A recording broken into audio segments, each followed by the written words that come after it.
Amén. Te damos gracias, Señor, en el nombre de nuestro Señor Jesucristo. Gracias por este día, Señor. Derrama bendición, Señor, y vida eterna a nuestro ser, Señor. Bendice esta palabra, Señor. Bendice, Señor, a los que la han de escuchar. Revélanos, Señor, tu palabra. Danos sabiduría, Señor, en estos tiempos tan difíciles que nos ha tocado, Señor, vivir. En estos tiempos, Señor, donde la maldad se ha multiplicado. Señor, revélanos tu palabra, Señor, para poder, Señor, estar velando y estar esperando tu venida, Señor. Que esta palabra sea una bendición, Señor, para todos. Te lo pedimos en Cristo Jesús, Señor nuestro. Vamos a leer el Evangelio de San Lucas en el capítulo 19, en el verso 41. Dice: cuando llegó cerca al ver la ciudad, al ver la ciudad, lloró sobre ella. Es decir, nuestro Señor Jesucristo lloró sobre ella, diciendo: si aún tú misma supieras en este día lo que es para tu paz, mas ahora está encubierto de tus ojos. Porque vendrán días sobre ti cuando tus enemigos te rodearán con vallado y te sitiarán por todas partes y te estrecharán y te derribarán a tierra y a tus hijos dentro de ti, y no dejarán en ti piedra sobre piedra, por cuanto no conociste el tiempo de tu visitación. Dios ama al mundo, Dios ama a la gente, Dios ama a la humanidad, Dios ama a todo ser humano.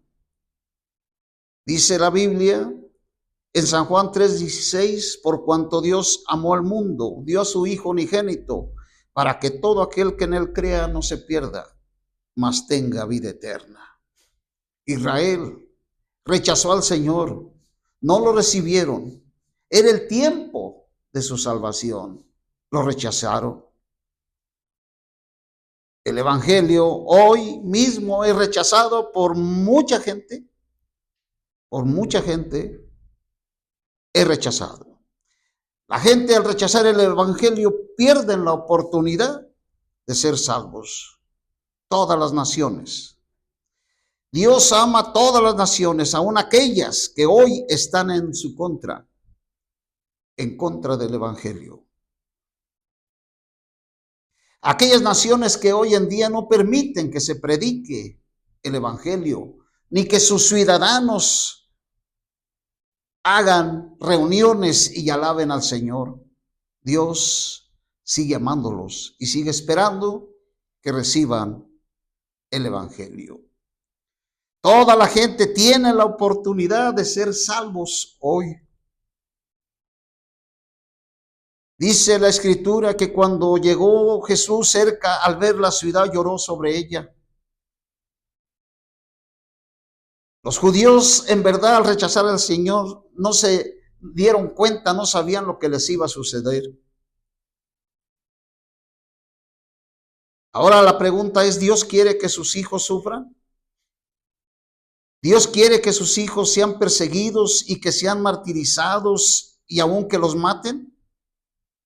¿Dios quiere que sus hijos sean maltratados? Y la pregunta es: no, Dios no quiere maltratar a sus hijos. Entonces, ¿por qué Dios permitió tanto maltrato a los judíos? ¿Por qué Dios permitió tanto maltrato? En el Evangelio de San Mateo, en el capítulo 24, nos dice la Escritura que el Señor les profetizó la destrucción del templo, donde el templo iba a ser destruido. Pero no solamente el templo iba a ser destruido, sino la totalidad de la ciudad. Por eso el Señor dice en el verso 42, dice diciendo, si aún tú misma supieras en este día lo que es para tu paz, mas ahora está encubierto de tus ojos. El hombre, nosotros los seres humanos somos los responsables de no buscar estas verdades de Dios. Dios nos pone sus verdades y nosotros tenemos la responsabilidad de buscar estas verdades y no dejarnos engañar de nadie, de ninguna persona humana en esta tierra. Nadie tiene la responsabilidad de usted. Usted tiene su responsabilidad de buscar estas verdades. Los judíos estaban ciegos, estaban rechazando al Señor. El Señor los vino a ellos y ellos lo rechazaron. El Señor lloró porque Él ya sabía lo que les iba a suceder a ellos por rechazarlo. No solamente Tito el emperador destruyó el templo, sino la misma ciudad fue destruida. Los creyentes que en aquel entonces habían nacido de nuevo, ellos escudriñaron las escrituras y vieron que esta profecía se iba a cumplir, y lo que hicieron fue salirse de Jerusalén. Es decir, ellos se salieron de Jerusalén para no ser destruidos en el año 70 junto con muchos judíos que fueron destruidos. Aquellos creyentes que estuvieron alerta a la profecía en el año 70 después de Cristo, que fue destruido Jerusalén, se salieron para no ser destruidos.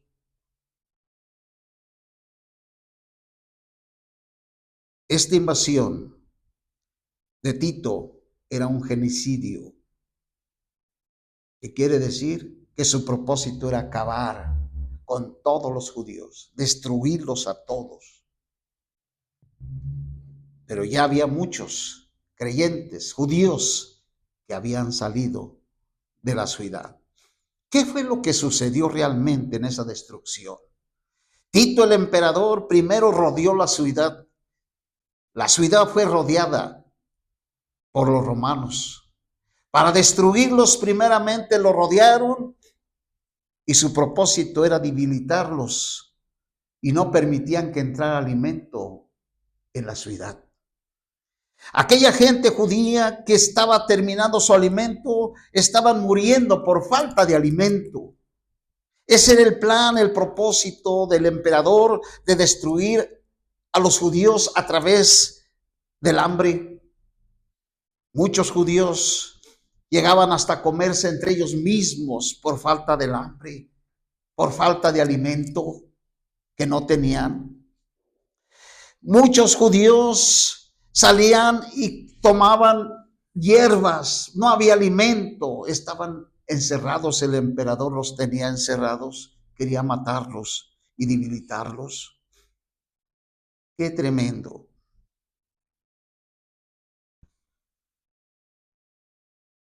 Dice en el verso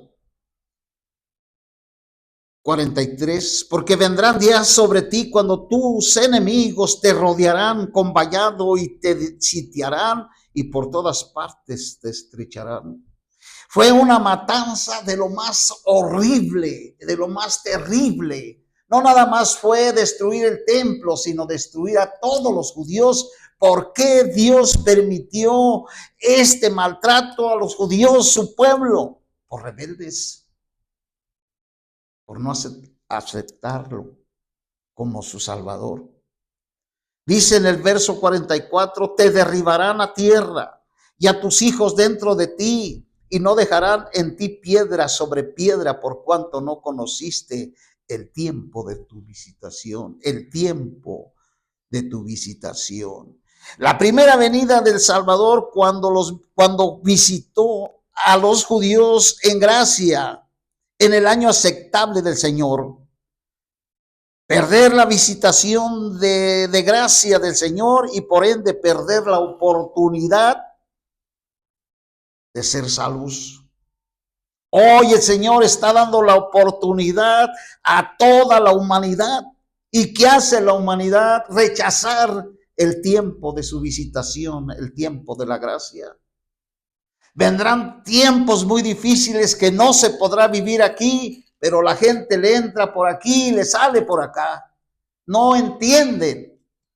Dice en el Evangelio de San Lucas, en el capítulo 23 del Evangelio de San Lucas, 23,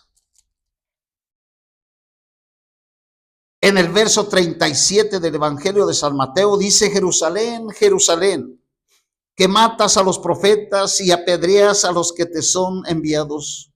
¿Cuántas veces, dice el Señor, quise juntar a tus hijos como la gallina junta sus polluelos debajo de las alas, y no quisiste?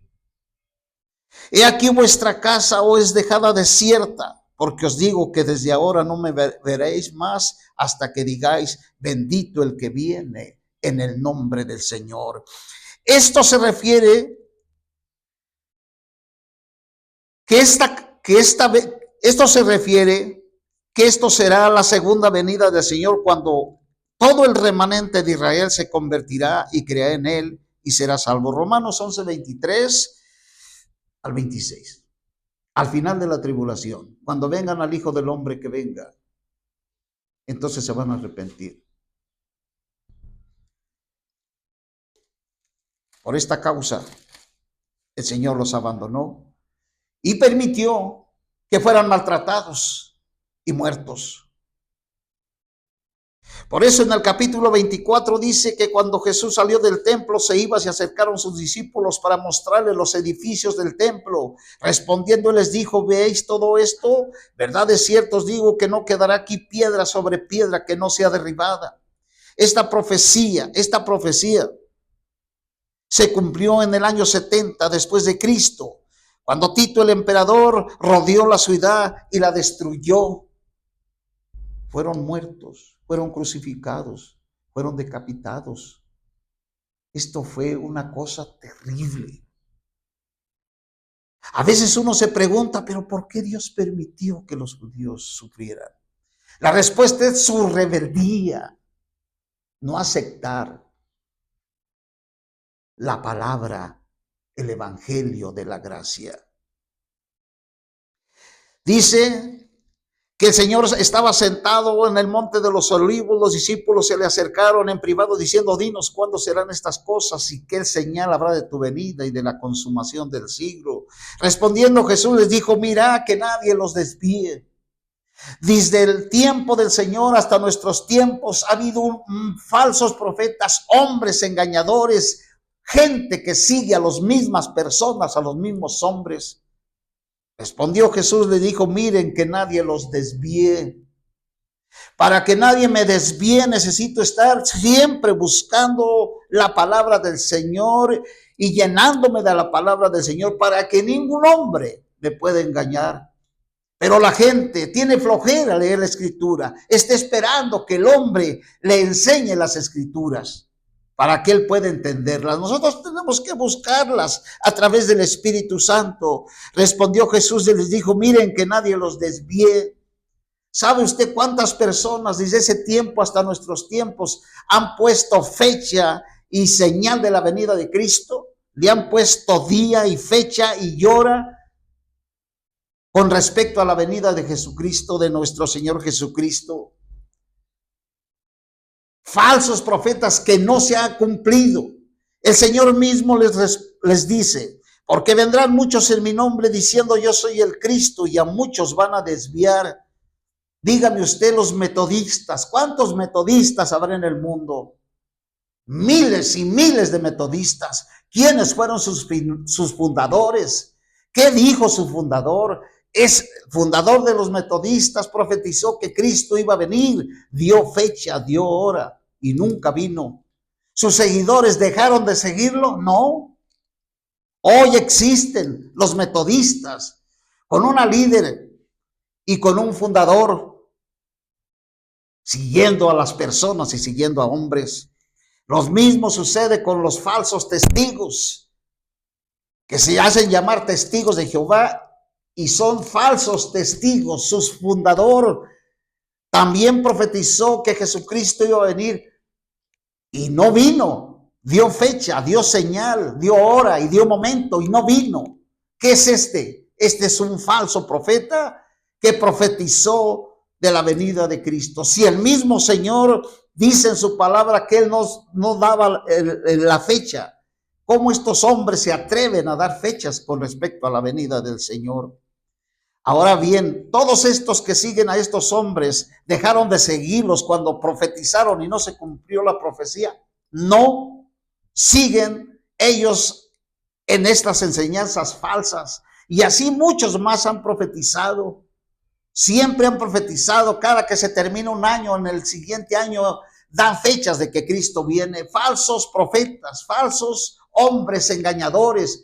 Hoy mismo se ha profetizado que en el mes de septiembre iba a venir el Señor. ¿Vino el Señor?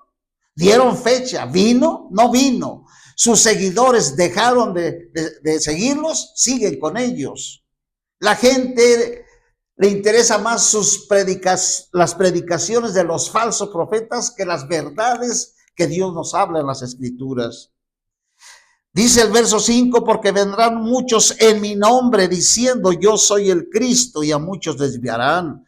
Oiréis de guerras, rumores de guerras, mirad que no os alarméis, porque es necesario que esto acontezca, pero aún no es el fin.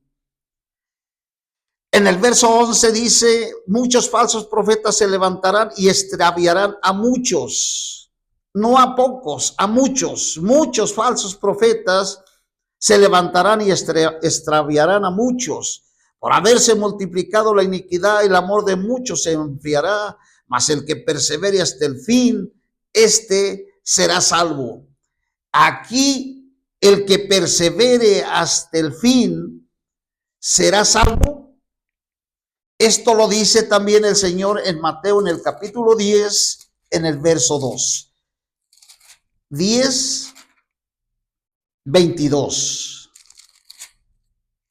Dice, el Señor les dijo a los discípulos, y seréis aborrecidos de todos por causa de mi nombre, mas el que haya perseverado hasta el fin, este será salvo. Algunos llegan a decir que para que el cristiano sea salvo de ir a la condenación eterna, tiene que perseverar hasta el fin. Están interpretando mal. Aquí no está hablando, seréis aborrecidos de todos por causa de mi nombre, mas el que haya perseverado hasta el fin, este será salvo. No está hablando de la salvación eterna. Esto se refiere de ser salvo de la persecución y ser salvos de la ira que vendrá sobre esta tierra. Ser salvos para entrar en la era que viene, en el reino milenial. Nada tiene que ver aquí con la salvación que recibimos del Señor. Será predicado este evangelio del reino en toda la tierra para testimonio a todas las naciones, y entonces vendrá el fin. El verso 15. Por tanto, cuando veáis la abominación desoladora anunciada por medio del profeta Daniel, erigida en el lugar santo, el que lea entienda. Esta profecía se va a cumplir a la mitad cuando inicien los 3 años y medio. Es decir, 3 años y medio de la última semana, donde el anticristo va a convencer no solamente a los judíos, sino a la humanidad de resolverle todos los problemas. Todos los problemas que hoy vemos con respecto a las finanzas, este hombre va a calmar al mundo y va a tranquilizarlos. Aún los judíos van a ser engañados. Entonces, cuando se terminen estos 3 años y medio, este hombre de iniquidad va a cambiar. Ahora bien, aquí hay una advertencia para todos nosotros. Dice, por tanto, cuando veáis la abominación. Es decir, no podemos decir que el Señor va a venir, porque no hemos entrado en este tiempo, en esta última semana. ¿Cómo vamos a saber cuando ya estemos en la última semana? Tenemos la profecía, por ejemplo, de Apocalipsis, del capítulo 12, donde habla de la mujer y del hijo varón. Ellos dan a inicio a la venida del Señor. Ahora bien, para aquel entonces, cuando esto suceda, no hay templo. Es decir, no hay un templo ahorita. Si no hay un templo ahorita construido, ¿cómo se va a cumplir esta profecía? Para que se cumpla esta profecía que estamos leyendo en el verso 15, cuando veas la abominación desoladora anunciada por medio del profeta Daniel erigida en el lugar santo, es decir, en el templo, es decir, no hay templo ahorita. ¿Cómo se va a sentar en el templo si no hay templo?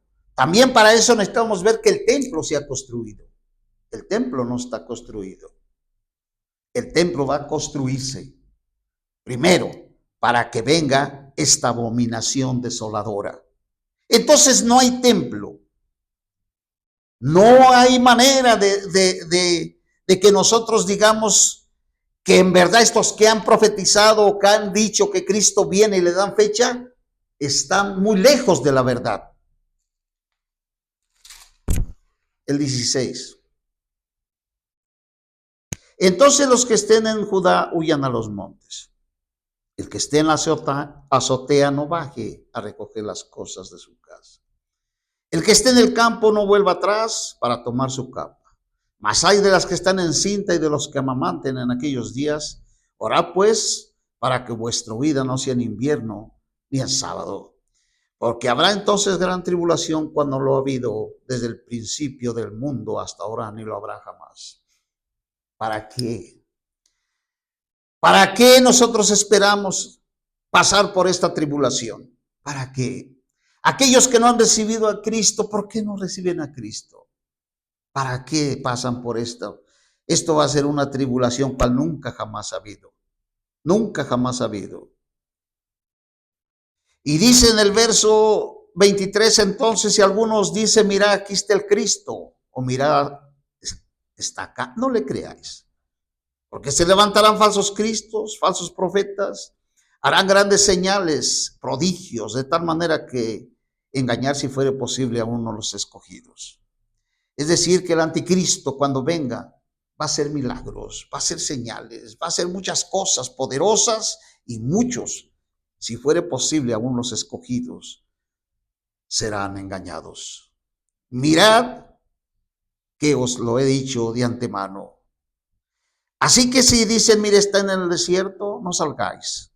O mira, está en los aposentos, no les creáis. Porque así como el relámpago, aquí está, así como el relámpago, la venida de Cristo tiene dos aspectos, una visible, otra secreta. Cristo no vendrá sin que antes venga la apostasía. Dice, porque así como el relámpago sale del oriente y brilla hasta el occidente, así será también la venida del Hijo del Hombre. Así es como esperamos, o como se tiene que esperar la venida del Señor. En esta calamidad sobresaliente, la que dice el 29, esa es una prueba contundente de que Cristo vendrá visiblemente después de la gran tribulación. Cristo no va a venir visiblemente antes de la tribulación, visible. Tenemos otra venida del Señor secreta. Las dos venidas del Señor, la visible y la secreta, serán manifestadas. Las dos venidas del Señor van a ser manifestadas dentro de la última semana. Dentro. La secreta y la visible. Dicen en Tesalonicenses que el Señor viene como ladrón. El Señor, esta venida que el Señor viene como ladrón, está dentro de la última semana.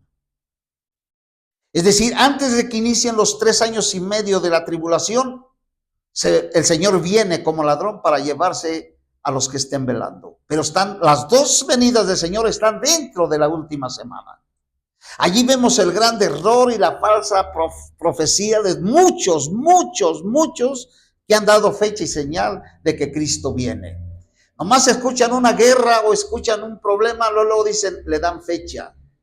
Nosotros no debemos de movernos, ni por las guerras, ni por los terremotos, nada. Nosotros debemos estar vigilando, Porque así como el relámpago sale del oriente y brilla hasta el occidente, así también será la venida del Hijo del Hombre. Nosotros, los que vivimos, los que estemos aquí, nos vamos a dar bien cuenta, aunque no tenemos la fecha, pero sí podemos nosotros decir cuando entre la última semana y cuando nosotros veamos que el templo está siendo construido, inmediatamente nos vamos a dar cuenta que la hora secreta del Señor está por venir. La hora secreta. ¿Cuánto irán a durar en construir el templo? Va a ser una cosa tan rapidísima. Sí, porque los judíos ahorita no pueden construir el templo. Los tienen atados, no pueden construirlo. Pero cuando venga el anticristo, él sí va a convencer a los que están en contra de Israel y van a edificar el templo. Va a ser una construcción rápida. Entonces, cuando yo oiga o vea que están construyendo el templo, entonces sí puedo decir, estamos ya ahora sí, muy cerca de la venida del Señor, secreta, ¿eh? Y de la visible, o sea que pasar por la tribulación. Dice en el capítulo 24, en el verso 30, entonces aparecerá la señal del Hijo del Hombre en el cielo, entonces lamentarán todas las tribus de Israel. Aquí es donde Israel va a aceptar el evangelio. El evangelio de la gracia aquí va a ser aceptado por Israel. Ellos al ver al Hijo del Hombre venir van a arrepentirse y van a recibirlo como su Salvador. Entonces aparecerá la señal del Hijo del Hombre en el cielo. Entonces lamentarán todas las tribus de la tierra y verán al Hijo del Hombre viniendo sobre las nubes del cielo con poder y gran gloria. Enviará a sus ángeles con gran voz de trompeta, juntará a sus escogidos de los cuatro vientos desde un extremo de los cielos al otro. Es decir, muchos judíos hay por todo el mundo, muchos, esparcidos por todo el mundo. Al final, al terminar la tribulación, dice, y enviará a sus ángeles con gran voz de trompeta y juntará a sus escogidos de los cuatro vientos desde un extremo de los cielos hasta el otro. El verso 32. Mas de la higuera aprended la parábola. Cuando ya su rama está tierna y brotan las hojas, sabéis que el verano está cerca. Aquí, la higuera que representa a la nación de Israel fue maldecida en el 21:19 del Evangelio. La nación de Israel pasó por un largo invierno desde el primer siglo después de Cristo hasta 1948, cuando fue restaurada. En aquel tiempo su rama ya era tierna, brotaron las hojas. Para los creyentes, esta higuera es una señal del fin de esta era. Para nosotros, para la iglesia, para nosotros, hoy, esta es una señal. Mas de la higuera aprended, aquí nos está hablando a nosotros, a la iglesia, aprended la parábola. Cuando ya su rama está tierna y brotan las hojas, sabéis que el verano está cerca. Esta higuera representa a Israel. Cuando Israel dejó de estar esparcido y formó nuevamente una nación en 1948, cuando fue restaurado, en aquel tiempo su rama ya era tierna, brotaron las hojas. Para los creyentes, esta higuera es una señal de fin de esta era. 1948, 2024. ¿Cuántos años van? Nosotros debemos estar esperando al Señor, calmaditos, viendo las profecías, viendo la palabra del Señor y no movernos tan fácilmente de los engañadores. Una rama tierna es indicio de que el árbol le ha vuelto la vida. Las hojas que brotaron representan las actividades exteriores. El invierno representa el tiempo en que las cosas se secan. Los tiempos de la tribulación. El verano representa la era del reino restaurado, la cual comenzará con la segunda venida del Señor. Todas estas cosas son las cosas predichas en los versos 7 y 32. La frase está cerca se refiere a la restauración del reino de Israel, representada por el verano. Esto es lo que el Señor nos dice. Luego dice el 33. Así también vosotros, cuando veis todas estas cosas, sabed que está cerca a la puerta. De cierto os digo que no pasará esta generación hasta que todo esto acontezca. El cielo pasarán, pero mis palabras no pasarán jamás. Pero de aquel día y la hora, nadie sabe. Ha habido muchos que se han atrevido a dar hora y seña. ¿Qué han hecho estos que han profetizado y dan fechas de la venida de Cristo? ¿Se han arrepentido? ¿Han pedido perdón? Ellos siguen como si nada hubiera pasado. Pues si está pasando algo. Están engañados sus seguidores. La hora del Señor, de su venida, nadie sabe, ni aun los ángeles de los cielos, ni el Hijo, sino el Padre.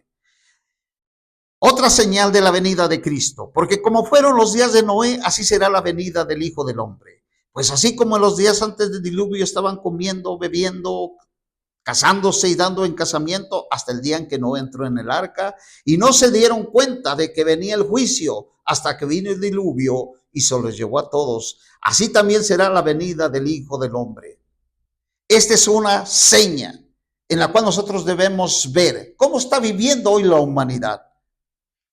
La palabra pues indica que en este versículo nos explica en un sentido sobre la parusía, o sea, la presencia del Señor será como en los días de Noé. En los días de Noé estaban embotados en actividades concernientes a la comida, la bebida y el matrimonio. 2. Ellos no se dieron cuenta de que venía el juicio, sino hasta que llegó el diluvio se los llevó. De la misma manera, cuando la parusía del Señor esté cerca, la gente estará embotada con las necesidades de esta vida y no se darán cuenta de que el juicio de Dios representado por el diluvio vendrá sobre ellos cuando aparezca el Señor. Sin embargo, los creyentes deben ser traídos a la sobriedad y deben saber claramente que Cristo viene para ejecutar el juicio de Dios sobre este mundo corrupto. El principio de comer y beber y casarse fueron ordenadas por Dios por la subsistencia del hombre, pero debido a la concupiscencia del hombre, Satanás puede emplear estas necesidades de la vida humana para ocupar al hombre y alejarlo de los intereses de Dios a fines de esta era. Cuando esté cerca la parusía del Señor, esta situación se intensificará. La maldad está en su apogeo. En su apogeo. Dice, entonces indica que mientras la gente mundana está embotada por las cosas materiales e ignora que el juicio viene, algunos de los creyentes serán vigilantes, serán tomados. Los que estén embotados o insensibilizados deberían ver esto como una señal de la venida de Cristo. Estos hombres deben de ser prudentes y deben de buscar al Señor. Fíjese nada más. Por eso el Señor advierte sobre su venida. Al hombre se le hace fácil y decir no pasa nada, pero estas calamidades y esto va a ser algo terrible. Dice en el verso 39, no se dieron cuenta de que venía el juicio hasta que vino el diluvio y se los llevó a todos. No se dieron cuenta la gente que vivió en el tiempo del diluvio. Ellos se dieron cuenta hasta que vino el diluvio. En el verso 40. En el verso 40 dice, entonces estarán dos en el campo, el uno será tomado y el otro será dejado. ¿De qué está hablando el Señor aquí en el verso 40? ¿De qué está hablando aquí? Dice, dos estarán en el campo, el uno será tomado y el otro será dejado. Dos mujeres estarán moliendo en el molino, la una será tomada y la otra será dejada. ¿De qué está hablando el Señor? Aquí ya no está hablando de su venida visible. Aquí ya está hablando de su venida secreta.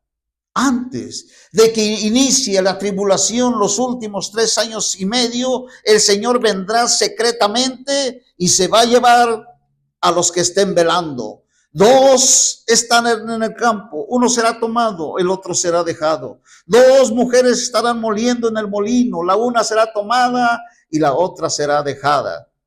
Fíjese nada más, velad pues porque no sabéis en qué día viene vuestro Señor. Velad pues porque no sabéis en qué día viene. Es decir, hoy debo estar velando. Para el año que viene debo de estar velando. Cuando yo ya vea que es la última semana, debo de estar velando. Cuando ya vi que entramos en la última semana, debo de estar velando para ser arrebatados antes de la tribulación. Algunos llegan a decir que la iglesia no pasará la gran tribulación. Otro engaño para todos aquellos que predican esto. Únicamente los que no van a pasar por la tribulación son aquellos que estén velando, aquellos que estén esperando al Señor. Los demás que no están velando pasarán por la gran tribulación. Y en Tesalonicenses, en el capítulo 4, en el verso 17, cuando vean la venida del Señor visible, serán levantados. Esos ya pasaron por la tribulación. En el verso 42 dice: velad pues, porque no sabéis en qué día viene vuestro Señor. Pero sabed esto, que el dueño de la casa supiese en qué vigilia el ladrón habría de venir, velaría y no permitiría que penetrasen en su casa. Por tanto, también vosotros estad preparados, porque el Hijo del Hombre vendrá a la hora que no penséis. El rapto secreto antes de la tribulación. Solamente los que estén velando y los que estén esperando al Señor. ¿Quién es pues el esclavo fiel y prudente, el cual puso su Señor sobre su casa para que les dé el alimento a su debido tiempo? Bienaventurado aquel esclavo, el cual cuando su Señor venga le haya haciendo así. De cierto os digo que sobre todos sus bienes le pondrá. Pero si aquel esclavo malo dice en su corazón: mi Señor tarda en venir, mi Señor no viene, y empieza a golpear a sus consiervos y come y bebe con los que se emborrachan, vendrá el Señor de aquel esclavo en día que éste no espera y a la hora que no sabe, y les separará y pondrá su parte con los hipócritas. Allí será el llanto y el crujir de dientes. Esta es una terrible advertencia, muy seria. Necesitamos ser vigilantes. En el verso 43, pero sabed que si el dueño de la casa, el dueño de casa, aquí se refiere al creyente, y casa a la conducta y a la obra del creyente en su vida cristiana.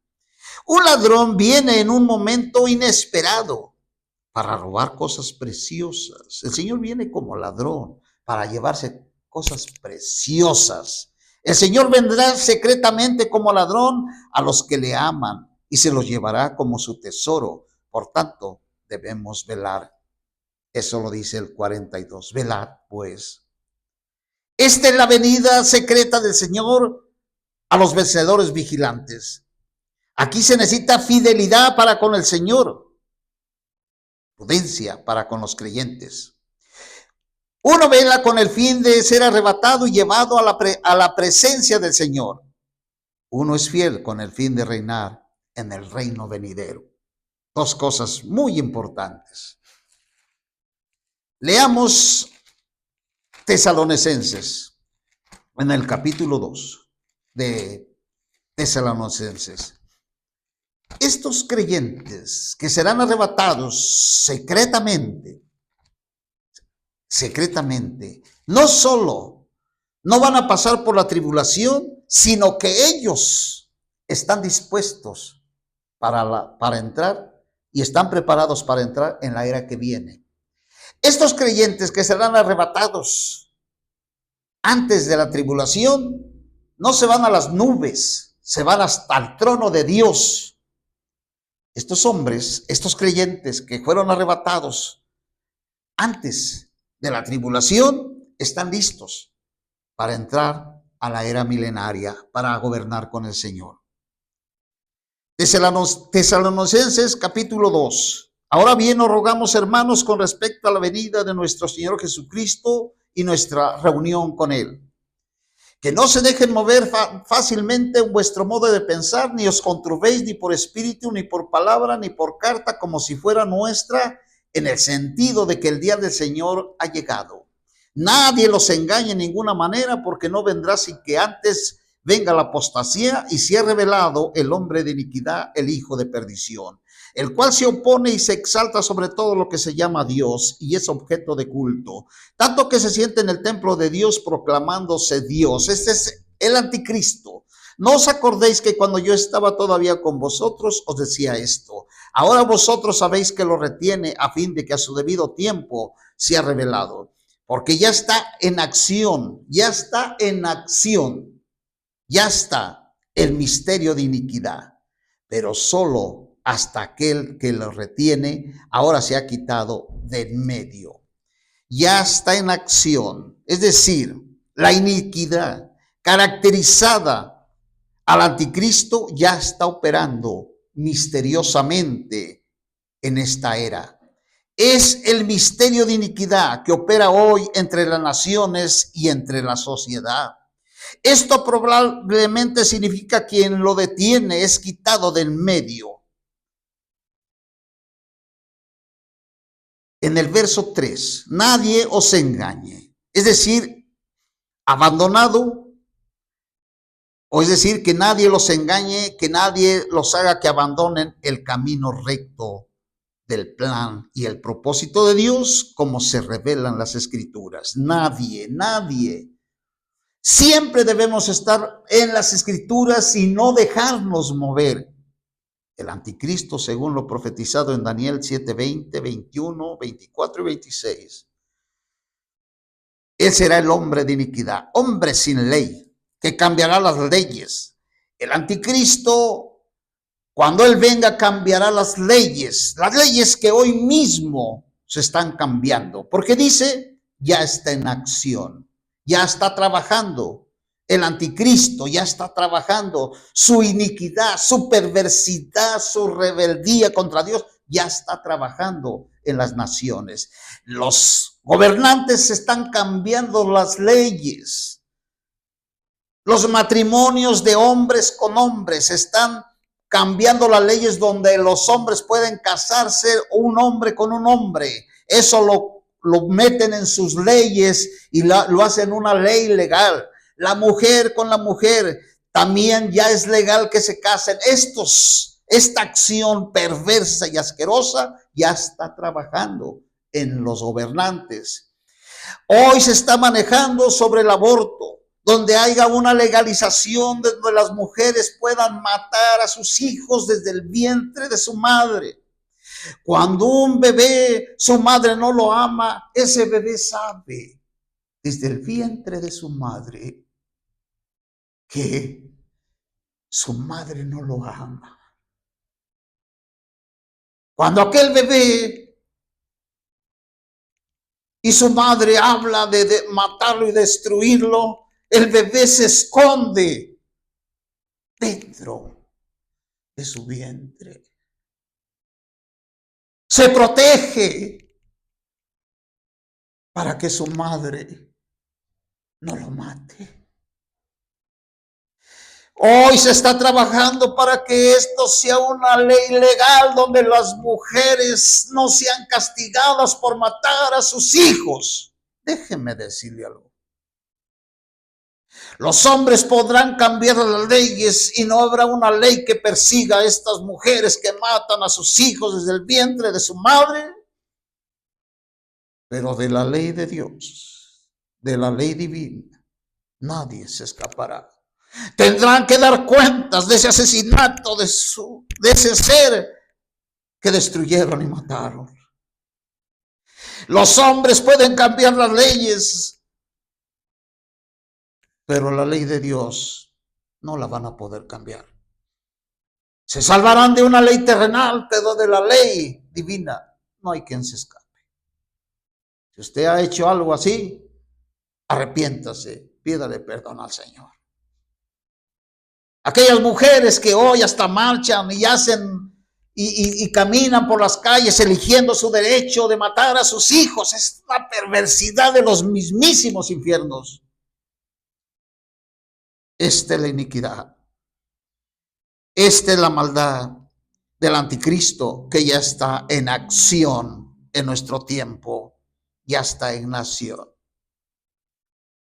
Este hombre anticristo será el hombre de iniquidad, hombre sin ley, que cambiará las leyes. Hoy las leyes se están cambiando y si usted se está fijando, las leyes están protegiendo más al delincuente que aún a los que viven pacíficamente. Este es un cambio. Las leyes protegen más a los delincuentes que a la gente que vive pacífica.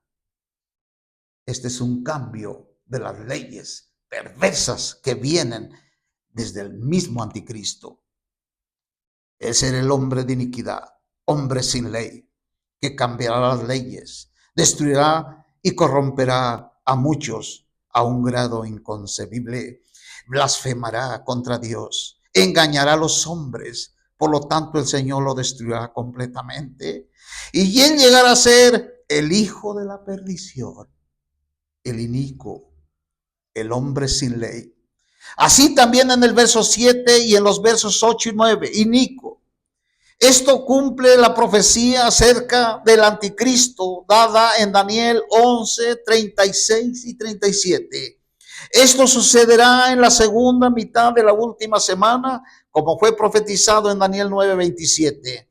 Este es el lugar santo que se menciona en Mateo 24, 15, lo cual indica que el templo de Dios será construido antes del regreso del Señor. Entonces, ¿cómo es que llegan a decir que Cristo viene si no hay templo?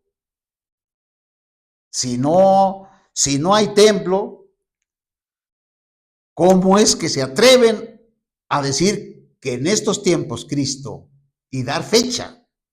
Este es algo de veras que sí se merece la atención de nosotros, para que no nos dejemos engañar tan fácilmente.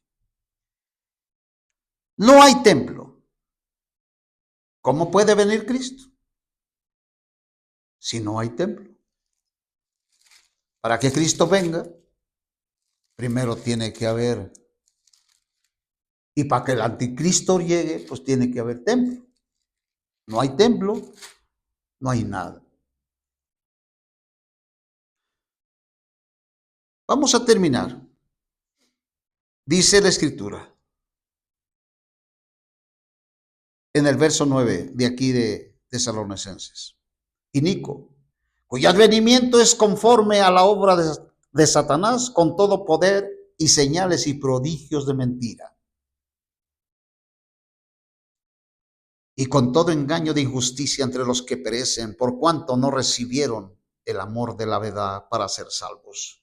Por esto Dios les envía una fuerza de error para que crean a la mentira, a fin de que sean condenados todos los que no creen a la verdad, sino que se complacieron en la injusticia. Cuando a usted le llegue a alguien, hablarle de la palabra de Dios y le diga que pertenece a una denominación, que usted pertenece a una denominación y que su fundador es ya sea un metodista, bautista, presbiteriano, metodista, pentecostés, y le llegue a decir que él es el fundador y que él es el que les dirige y él es el único que les puede interpretar las escrituras, no se meta allí. Acuérdese que cuando ya vino la reforma, se perdieron las iglesias locales y empezaron las denominaciones y los grupos divididos. Hoy el hombre tiene muchas denominaciones y se jacta decir que es una organización y una denominación. Y lo dice con toda su boca. Nosotros somos una denominación. La iglesia no es una denominación. No es una organización. Entonces, ¿qué es? Es un organismo vivo, donde Cristo y su iglesia tienen una unión viva. No es una organización. No se deje mover por estas denominaciones. Desde el momento que el que le está hablando la palabra de Dios le está diciendo que pertenece a tal denominación, no se meta. Busque a hombres que le hablen de la iglesia. Por ejemplo, los testigos. Ellos nunca le van a hablar de la iglesia. Ellos no creen en la iglesia. Su comunidad se llama una sociedad, pero no son la iglesia. ¿Usted se va a meter allí? O con los metodistas, o los del séptimo día, que guardan el sábado y que lo condenan, donde tienen muchas regulaciones y muchas normas.